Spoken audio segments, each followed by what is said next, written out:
I am marking this. I am going to present topic on different data in this, that is vector data and raster data. Now I am going to see vector data. Vector data uses geometric shapes like points, lines, and polygons to represent the location and boundaries of real-world features like cities, roads, or lakes. Components. Points. Single vertices representing the location such as building or a telephone pole. Lines. Connected vertical points that form linear features like rivers, roads, or railway lines. Polygons. Closed areas found by at least 3 or 4 vertices used for features such as land parcels, lakes, or parks. Vector. It refers to data representing real-world features as points, lines, and polygons with specific coordinates in the context of machine learning and AI.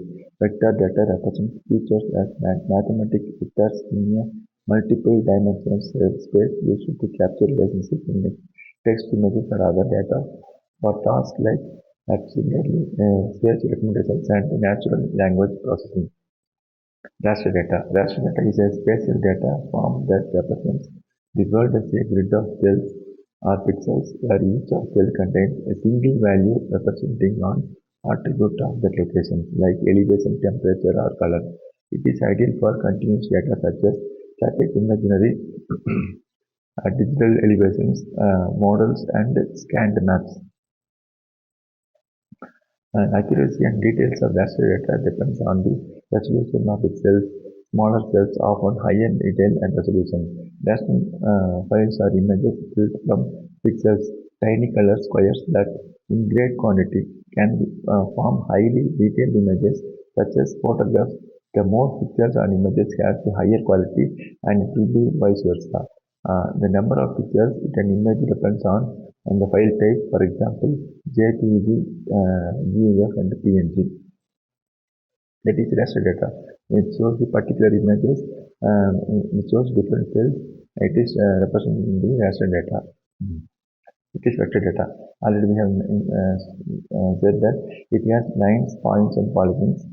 Point is different lamp post, etc. Line is railway lines, roads, etc.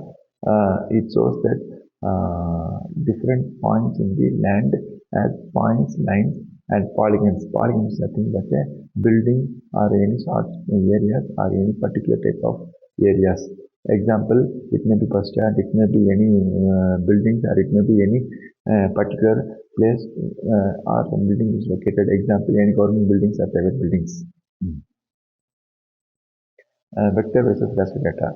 This data models, that is points, lines, polygons represent vector data, and the raster data which shows the grid of cells. It is the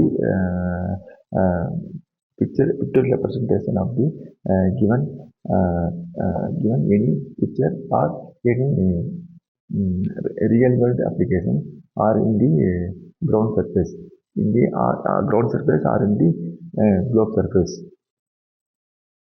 Overlaying. In geographic information system, an overlay is a powerful analysis technique that combines and merges multiple layers of spatial data to create new information or identity relationship between different geographical features and their attributes. It involves spatially integrating datasets representing the different themes such as soils, roads, and vegetations. How overlay works. Multiple layers. Overlay analysis starts with the two or more data layers.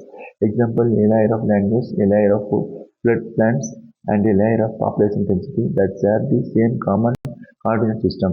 Spatial integration. This software physically joins the data from this layer, creating new creatures, polygons, lines, and points where the input features overlap. Attribute carryover. All attributes from the original features are carried into the new combined dataset.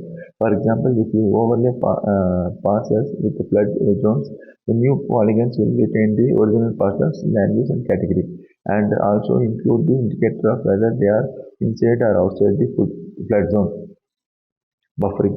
Buffering is nothing but is a zone created around the geographical features, point, line, and polygon at a spatial distance or time, defining an area. Proximity analysis Buffering helps analyze the spatial relationships such as identifying which grade areas are within a certain range of roads or rivers and is used in the environmental planning, urban development and risk assessment to understand the potential impacts or define protected areas.